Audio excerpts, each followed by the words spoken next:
Hey guys, Max here from maxfan.com. So in this video, I'm going to dispel a myth for you guys. A common misconception, a common piece of advice that I think actually holds most people back from living the lives of their dreams, which is Nike's slogan, just do it. The reality is that while it sounds really good, right? Just kind of do it, right? Just stop worrying about it and just do it. The reality is also that if people could just do it, they would have already done it, right? And so just do it, I think, is a really bad advice in that sense that it doesn't take into account that the challenges and the fears and the obstacles that people are facing actually seem real to them and to their brains, to the point that it literally activates the fear circuits in their brain and makes them fire so hard, right? It says like, oh my gosh, I'm freaking out, right? I'm so afraid of the thing that it actually stops them from taking action. And so a much more useful strategy to actually approach your fears in life, to actually tackle those challenges in your life, is what's called exposure therapy, which is really about learning to constantly get closer to the stimulus by desensitizing your brain to that thing that you're afraid of, right? So just think of, for example, snake phobia, right? What do you do if you're deathly afraid of a snake, right? You take someone else, right, like a snake trainer or whatever, right? They stand like 10 meters or however, close feels comfortable to you, right? And you're just staring at the snake from a far distance, right? And then you get as close as you possibly can, right? And which might be, 10 meters, it might be 5 meters, whatever it is, right? And then, what you realize is your heart starts pounding, right? You start to sweat, you're freaking out, your brain is firing like, oh my gosh, I'm gonna die, right? All this negative stuff's gonna happen, right? But then when you stand there for 5 minutes and just looking at the snake, right, and nothing happens, your brain learns that, hey, I'm okay, I'm fine, nothing bad is happening, right? And it starts to calm down a little bit. And so you can start getting a little closer, right? You get to 5 meters, all right? And then to 3 meters, and then 1 meter, right? And over and over again, you will activate the fear response. Your brain will freak out, right? But it will desensitize itself. It will learn, hey, I'm standing here, nothing bad is happening. It's okay, right? And we'll calm down again, right? And then you can get closer again. Eventually you can maybe take a stick and tickle the snake a little bit, right? Maybe you can, sort of start looking in the cage, right? Maybe you can, put your hand in there, right? And eventually touch that snake, right?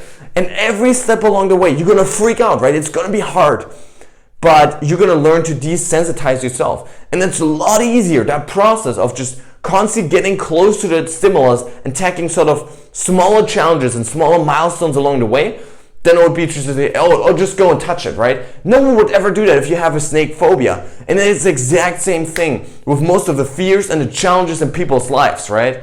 Whether it's, public speaking like it was for me, maybe it's approaching random strangers on the street, maybe it's meditating, maybe it's working out, maybe it's starting a business, whatever it is that you're afraid of, if you can systematically take that challenge and break it down in smaller milestones, smaller steps along the way, they're going to allow you to sort of systematically tackle your fear.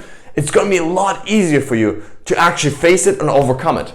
So for me, for example, even a year or so ago, I was deathly afraid of public speaking, deathly afraid of talking to people, right? And so the way I started overcoming this was literally in the beginning, I would go just in the forest, right? In the middle of nowhere where no one could see me, no one could hear me, right? And I would just spend hundreds of hours talking to myself basically, right? Just talking out loud, right? To really get used to hearing my own voice, right? And I would just, start bringing my phone. I would record these little voice messages, right?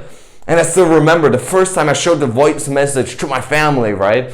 They literally, they're bursting out in laughter. It was so ridiculously bad, right? I was horrible as a speaker, right? But I was like, okay, I gotta figure this thing out, right? And eventually I started recording videos. I started putting them up on YouTube, right? I started, just getting more and more exposure to talking, right? And eventually I started talking in front of one person, right? Running a workshop, like a 2-hour workshop, I remember, for just one guy, right? And then I just started bringing more and more people, right? It was 5 people and 10 people and 20 and 30 people. And I started getting up to 4 hours of actually talking in front of people, right? To a point that it became comfortable, right? But the reality is that if I had just done it, right? If I had just, created a 4-hour workshop for 30 people, there would have been no way in hell that I would have ever faced that thing right away, right? If I hadn't done the practice of systematically desensitizing my brain and getting closer to its stimulus, right? Bringing it closer and closer every day by constantly seeking out small little challenges that could face on, right? And so you can use the exact same process for any kind of fear that you have in your life, right? But also for building better habits, right? It's the exact same process. It's by really, because the challenge is for most people, when, you know, they set their New Year's resolutions, for example, right? They say, oh, I want to go to the gym every day for the next year, right? And when they've never done that before, the reality is they're going to break down. Their willpower, their motivation is going to slow down at some point. It's going to hold them back, right? So what's a lot easier to do is, again, break it down so small, right? Make it so small that would almost be laughable if you didn't do it, right? Like a 2-minute workout, right? Like a 1-minute meditation, like writing just a sentence of your book, right? Maybe 2, right? And then just constantly increasing the stimulus, right? Constantly doing more and more and more, right? Doing 3-minute workout, 5-minute, 10-minute, right? Constantly increasing slowly the stimulus, right? But making sure that every single day you're tackling just a little bit, you know, challenge just a little bit outside of your comfort zone, just pushing yourself a little bit more, rather than pushing this huge challenge, right? That you're never gonna overcome, right? And so a huge part of this is simply tackling this perfection mindset, right? This idea that your skills, your resources, your environment have to be perfect in order for you to start taking action, right? That your workout has to be perfect. Your meditation practice has to be perfect in order for you to get started. But that's not what it's about, right? In the beginning, it's literally just about breaking down the challenge as much as possible and then starting to tackle it, right? Starting to take action, right? Starting to get comfortable, moving in the right direction, because the right strategies, the right tools, all of that is going to come as a result of you actually engaging with that challenge, engaging with that fear, engaging with that obstacle in your life, right? It's not going to come from just sitting around hoping and waiting and wishing that things were different. So guys, this video, I really just hope that the message here of, you know, using exposure therapy, breaking things down so much, right? So small that you can really tackle your challenges, really break them down and then tackle them systematically, learning to desensitize your brain to whatever fear is holding you back in your life. I really hope you start using this technique to tackle whatever fears that are holding you back in your life, guys. And so with that being said, thank you so much for watching. If you enjoyed this video, hit the subscribe button below if you haven't done so to get more videos like this on mental mastery, what it takes to live an epic life. Thanks so much, guys, and see you next time.